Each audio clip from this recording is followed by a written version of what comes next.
日本史実朝暗殺2。北条義時と三浦義村は共に源実朝暗殺の黒幕として以前から必ず名前を列挙されてきた。北条義時と三浦義村の事件前後の行動を詳しく見ていこう。源実朝暗殺については公暁の単独判説のほか、黒幕として北条義時説、三浦義村説、そして義時と義村の共謀説などがある。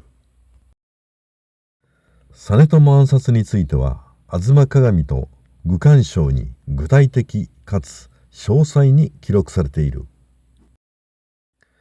しかしこの両書の記述には微妙な相違点が存在する。吾妻鏡と愚管抄という記録の相違点を通して北条義時と三浦義村の事件前後の行動を詳しく見ていこう。1219年建保7年1月27日の事件当日に関してまず吾妻鏡には要約すると次のように記述されている。鶴岡八幡宮で右大臣拝賀の儀式が行われた時、源実朝は境内の楼門に入った。その時北条義時は心身に異常を感じて御たちを源の中章に譲って退去したと書かれている。ところが愚管抄には義時は実朝に中門にとどまるように命じられたためにそこから先へは入らなかったと記録されているのである。吾妻鏡と愚管抄はその後ともに公暁とその仲間の3、4人が実朝並びに義時と見誤って源の中章を惨殺したとしている。そして公暁が実朝の首を高く掲げて親の敵を討ち取ったと叫んだという記述も一致している。ではなぜ両書の記述にこのような相違点が見られるのであろうか。それには義時の官位が関係していると考えられる。北条義時は生涯従四下の官位以上は受けなかった。これは受けられなかったのではなく、むしろあえて受けなかったのである。承久の乱で三条公を配流して日本の最高権力者になってからも義時の姿勢は変わらなかった。義時はあえて官位を受けずに朝廷の権威を避け御家人の代表という立場を守り通したのである。そのため官位の関係から中門のうちには入れなかったというのが事実であったと考えられる。鎌倉時代後半に北条氏によって編纂された吾妻鏡には義時が中門に入れなかったと書くことをはばかって異変を感じて退出したとしたのである。ところで北条義時と三浦義村は同年代でしかもいとこ同士の幼なじみである。北条氏が鎌倉幕府の最高権力者となり得たのは三浦氏の協力なくしてはありえなかった。しかも源頼朝の勧めで義時の長男泰時は義村の娘と結婚して時氏を設けている。和田合戦で義村が姻戚関係の和田義盛をあっさりと裏切って北条氏に味方したのも義村にとっては当然であった。北条氏と三浦氏はこの時すでに一心同体の関係となっていたと見るべきである。北条氏と三浦氏は義時と義村が死去した後に対立して三浦氏は滅亡している。しかし実朝暗殺当時、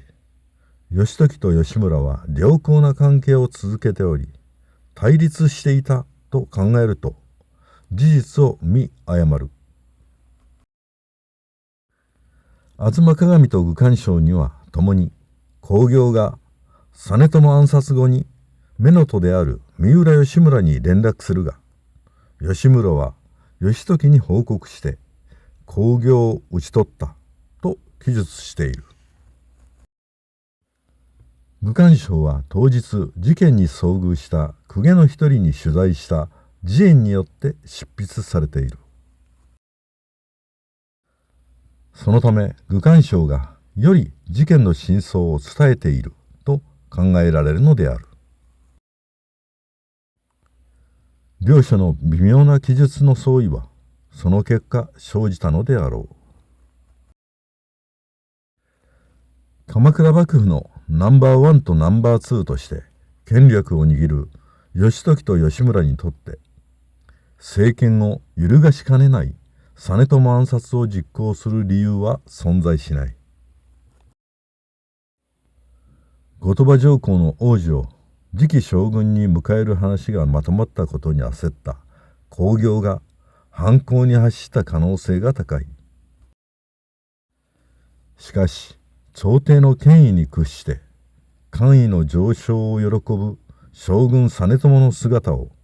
鎌倉の御家人たちが不快に感じていたことも確かである。実朝の暗殺は公暁の単独で行われたが、その背景に朝廷に媚びへつらう実朝が将軍にはふさわしくないと考える御家人たちの後押しがあったのである。その証拠は将軍の暗殺が衆人監視の中でいとも簡単に行われているという事実である。また公暁の共犯とされた僧侶たちを取り調べた結果、ほとんどが平家一門の出身者であったことも判明している。にもかかわらず取り調べの結果、公暁単独の犯行とされ、共犯者とされた僧侶たちのその後は明らかにされていないのである。義時と義村は公暁が実朝の命を狙っていることを事前に察知していたのかもしれない。ドラマなどでは義時と義村の2人が共謀して公暁に実朝を暗殺させたという説がよく用いられる。しかし冷静に資料を分析してみれば、やはり公暁の単独犯説に行き着くのだ。だが御家人たちの不満を知って義時と義村は自分たちにはメリットのない実朝暗殺をあえて見過ごしたというのが一番真実に近いようなのである。また源仲章は義時と見誤ってではなく、朝廷のスパイとして惨殺されたのである。実朝に代わって将軍になろうとする公暁にとって、朝廷から派遣された源仲章は機会があれば処分したい邪魔な存在だった。以上のような理由で実朝暗殺は公暁が単独犯で多くの御家人たちの総意の上で実行されたと考えられる。北条義時が失脚した父時政と違う点は、御家人たちの考えを第一に優先したという点である。鎌倉幕府の執権は御家人たちの思いを無視すれば立ちどころにその地位を失うことを父の失敗から義時は学んだ。北条義時は生涯そのことを肝に銘じて三浦義村とタッグを組むことによって鎌倉の御家人たちのトップの座を守り続けた。義時は吉村という最強のライバルを味方につけ、この後も承久の乱で朝廷軍に立ち向かい、日本国のトップに上り詰めていく。三浦義村がその本性を表すのは、北条義時が死去した後である。